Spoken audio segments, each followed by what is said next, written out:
Hello Twilights, welcome back to Twilight Corner. So in today's video we are going to be reading and understanding this chapter, that is the Dust of Snow. This is a poem that is written by Robert Frost. So in this poem we are going to be learning about a few things that Robert Frost wrote, and I'm also going to be telling you how the questions will be framed and also the literary devices which are there, and I'm going to be also giving you some of the keywords which are there. ठीक है, तो मैं तुम्हें एक छोटा सा mind map भी चाहिए तो मैं तुम्हें वो भी प्रोवाइड कर सकती हूँ इन द कमेंट, नहीं इन द कम्युनिटी पोस्ट। तो छोटा सा माइंड मैप है जिसमें तुम क्विकली से ये पोएम जो है रिवाइज कर पाओगे। तो if you want I will help you out in that case. चलो ओके, तो this is the chapter dust of snow, but before we do anything I need you to subscribe. जल्दी से subscribe करो यार, come on subscribe कर दो and let me reach and help me reach 100 subscribers, because we are so close guys. Literally 93 subscribers हो चुके हैं, बस कुछ ही और चाहिए to reach 100। So help me reach 100 subscribers and also make sure that you like this video, subscribe and also share this video with your friends. क्योंकि guys come on है, मैं भी मेहनत करती हूँ इन वीडियोस को बनाने के लिए, तो at least you could just do these things and they are totally free. And make sure to on the notification bell so that you get notified whenever I upload a video. Okay, so let's start. Dust of Snow. The way, this is written by Robert Frost. So, the way a crow shook down on me, the dust of snow from a hemlock tree, has given my heart a change of mood and saved some part of a day I had ruled. देखो, इसको पढ़ने से ही तुम्हें एक थोड़ा idea लग सकता है। एक बार पढ़ के देखो, पढ़ो। राइट, अच्छा पढ़ लिया, ओके पॉज करके एक बार पढ़ लेना, ठीक है। देखो, a way a crow, the way a crow, देखो एक क्रो है, ठीक है, एक क्रो है। इस क्रो ने व्हाट हैपेंड वाज दैट एक हेमलॉक ट्री था, एक हेमलॉक ट्री था जिसपे ये क्रो जो था, जब ये हेमलॉक ट्री पे बैठा, ठीक है, तो ये जब क्रो था, when it sat down on the hemlock tree, the tree obviously Shuk down, so it Shuk down a dust of snow right away when the poet was passing by. तो जो रॉबर्ट फ्रॉस्ट थे ना, वो ना इस tree से चलते चलते इस हेमलॉक ट्री के पास आ गए, और कोइंसिडेंटली ये जो कहते हैं तुम्हारा वो था, क्रो था, वो भी जो था ना पोएट के ऊपर से आया, and then he shook a dust of snow from the tree. And from this, जब वो डस्ट ऑफ स्नो जो था, when it went on the poet, he felt that it had given him a heart. उस पे उनका एक जो heart था वो फुली ओपन हो चुका था, वो बहुत fully it had changed its mood, and वो पूरे पॉजिटिव तरह से हो गया था। And it saved some part that of the day I had rued, मतलब वो कुछ चीज़ों में खोए हुए थे, बट फिर भी जब ये उन पे डस्ट ऑफ स्नो पड़ा, तो ये होती है ना एक अनवांटेड चीज़ें जो सोचते रहते हैं हम लोग, तो उस पर वो सोच रहे थे, बट जब वो डस्ट ऑफ स्नो आया तो उनको एक रियलाइजेशन हिट हुई, और जब वो रियलाइजेशन हिट हुई तो क्या हुआ कि बेसिकली कह सकते हो कि ओवर हियर इसमें बोला गया कि जब अनवांटेड वॉक उन्होंने किया, तो अनवांटेड थॉट से वो वॉक कर रहे थे, और जब उन्होंने वॉक किया तो उनको रियलाइज़ हुआ कि ओह अच्छा, फिर वो जो डस्ट ऑफ स्नो आया तो फिर उनको एक प्रॉपर रियलाइजेशन हुआ कि मैंने तो अब पूरा दिन अपना वेस्ट कर चुका है, बस आधा दिन बाकी है, तो वो आधा दिन उनका बच गया था। तो यही है इस छोटे से चैप्टर में, ठीक है, इसमें कुछ तो खास था नहीं, बट इसका ना बहुत ज़्यादा वो है सिंबॉलिकल मीनिंग, मैं बताती हूँ। एक बार इंग्लिश में थोड़ा पढ़ा देती हूँ तुम्हें। देखो, the way a crow, so there was a crow, कि द क्रो जो था it symbolises a bad thing. Bad thing मतलब अ बैड थॉट और ओमेन। बैड थॉट ओमेन मतलब it's usually like a raven, meaning that it is a negative thing. Okay, it is a negative thing. तो basically over here the crow symbolizes a bad omen or a bad thought, ठीक है, that shook down on me and the dust of snow. So basically when the crow sat on the hemlock tree, it shook down a dust of snow on Robert Frost when he was passing through the hemlock tree. इतना समझ में आया? तो ये जो crow था, it represents a negative energy और a negative thought. Second keyword is hemlock tree. Hemlock tree is basically a poisonous tree. It is a poisonous tree and it is again a negative element. तो इसमें एक है crow जो तुम्हारा negative element है, second one is hemlock tree, which is your negative element. And then what is the third element, which is your dust of snow. So the dust of snow is basically, you know, helping to shift the mood of the poet, right? So basically इस paragraph में तुम कह सकते हो this is a paragraph of despair. despair का मतलब होता है negative energy, ठीक है? तो it was basically what do you call it, it was a paragraph of despair. It shows that the crow which was there, it's showing a negative energy, and also the hemlock tree is showing the negative energy, and that the poet, when he was passing through, he was thinking about unwanted things that we usually think about, something that makes us sad or feel gloomy, है ना? तो whenever he was passing by and he was in a gloom or sad state, he was hopeless and stuff like that. But so this represents the hemlock tree and then the crow, ठीक है?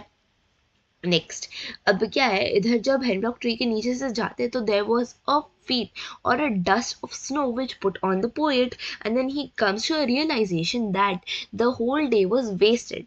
But since because it was wasted, he changed his mood and understood that he had still half of the day, and he could still manage to do something with it and do something proper with it. तो पहले तो एक negative element था, this was in despair. Second वाला जो तुम्हारा element है, this paragraph, the second stanza is basically a hopeful shift. Let me just write it down.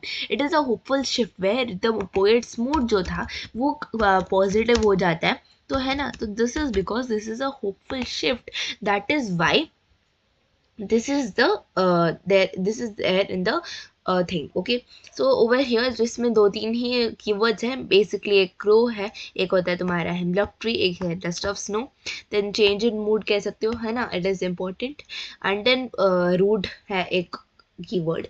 So these are a few keywords that I wanted to tell you. Now let me tell you about the symbolical. समझ में आ गया? ये meaning तो समझ में आ गया. क्या था? वापस एक बार रिपीट कर दे रही हूँ. एक बार क्या हुआ, जब क्रो जो था, when he was going on a hemlock tree, right away coincidentally when the Robert Frost also passed through that hemlock tree, the crow shook the tree and a dust of snow fell on the poet. So जब when the dust of snow fell on the poet, he realized that the crow had given him a heart, and it was a change of mood, ठीक है? And it saved some part of the day which was ruined already, and he also had a hopeful shift, and this was the thing. Okay, तो पहला paragraph was in despair, the second one was a hopeful shift. Clear है? I hope this is clear. अब जो question आता है, जैसे मान लो there would be something that there would be a question such as comment on the pessimistic outlook of Robert Frost on the chapter the dust of snow and the fire and ice. Fire and ice, there is another this one. तो इसमें एक पेस्टिमिस्टिक एक वो आ सकते हैं, question आ सकता है, ठीक है? अब इसकी बात करें राइम स्कीम के, आई मीन लिटरेरी डिवाइसेस के बारे में, तो इसमें एक राइम स्कीम आता है. Let me just write it down, सारी चीज़ें मैं लिख देती हूँ. If you want you can also note it down. तुम्हारा जो राइम स्कीम है, इट इज़ ए बी, ठीक है? A B and then it is C D, ठीक है? ए बी सी डी है तुम्हारा राइम स्कीम. नेक्स्ट, तुम्हारा राइम स्कीम पता चल गया. देन नेक्स्ट जो है, इसमें एक इंजैपमेंट है. इंजैपमेंट क्या होता है? इंजैपमेंट इज बेसिकली लाइक सेंटेंस जो है वो कंटिन्यू हो रहा है. अब देखो इसमें कोई फुल स्टॉप वगैरह तो कुछ है नहीं, जो सेंटेंस है वो नीचे नीचे कंटिन्यू हो रहा है, तो there is an enjambment in the sentence. तो henceforth there is a literary device of enjambment which is there. Next, enjambment समझ में आ गया. नेक्स्ट इज देखो इंजैपमेंट. फिर है पर्सोनिफिकेशन. पर्सोनिफिकेशन भी है. पर्सोनिफिकेशन मतलब गिविंग अ पर्सन वाली feeling to a non living thing, ठीक है? तो पर्सोनिफिकेशन भी है इसमें. वन सेकेंड, ठीक है? अभी के लिए स्पेलिंग गलत हो सकती है, वो मुझे नहीं पता, ठीक है? नेक्स्ट तुम्हारा है इधर कह सकते हो एक अजोनेंस है. अजोनेंस क्या होता है? Basically it is the repetition of vowels. अब रेपिटेशन ऑफ वोवल्स मतलब जैसे हो सकता है ओ, जैसे शुक डाउन. देखो शुक डाउन में क्या है? शुक डाउन में ओ रिपीट होता है, ओ साउंड जो है रिपीट हो रहा है. शुक डाउन, तो वो ओ साउंड हो रहा है ना, तो वही है असोनेंस. असोनेंस, ठीक है। अब तुम्हें ये समझ में आ गया। फिर है एक सिंबोलिज्म। तो सिंबोलिज्म जो है over here it is of the crow and the hemlock tree, right. तो सिंबोलिज्म है एक चीज,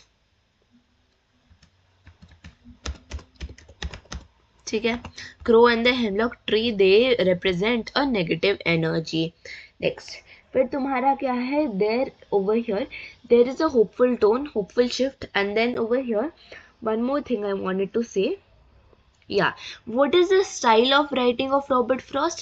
The style of writing क्या है कि ये तो मैं एक चैप्टर पढ़ा था road not taken. Road not taken में तो मैं डिसीजंस वगैरह के बारे में बताते हैं, वैसे ही डस्ट ऑफ स्नो में over here Robert Frost is connecting the simple life experiences which are there and it is giving a deep value. इसमें क्या था कि जो रॉबर्ट फ्रॉस्ट थे वो नीचे से जाते हैं हेमलॉक ट्री से, क्रो जो है उन पे डस्ट ऑफ स्नो कर देता है, तो उनका पूरा जो दिन है मूड जो है फिक्स हो जाता है।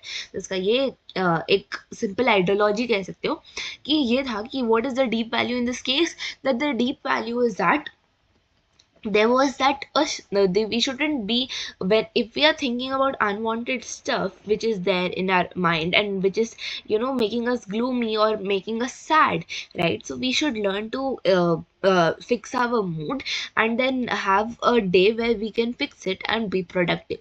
ऐसे होती है from negative energy how to, it is a smooth transition, keyword smooth transition of the whole thing, okay?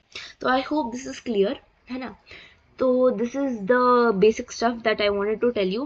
I hope you have a clear understanding of this chapter and इसमें मैंने I know इसको बहुत explain करने में बहुत ज़्यादा time नहीं लगता है, hardly 2 minutes लगते हैं, but I wanted to give you a proper explanation plus a question that would come in your exam. If you want me to answer these questions, the NCERT questions which are there, and explain them to you, please do let me know. I will do it in the next chapter which I'll explain fire and ice, and usme if you want I will also explain the question answers and give you the answers for this chapter also. So in the next chapter of Dust of Snow I will also give you this thinking about the poem and the fire and ice ka bhi. If you want I will also give you the answer for that pessimistic and optimistic outlook on the poem. So if you want I will actually give it to you, just comment, तुम्हें comment करना है बस, and I will see the comment because I reply to all of my comments, right? ऐसा कोई comment I don't think so है जिसको मैंने अभी तक reply नहीं किया है ना? तो please do make sure to comment on this video, and I hope you enjoyed watching this video. I hope this was helpful for you, and yeah, that's all for today. Love you till then, take care, and bye bye Twilights. Bye, take care.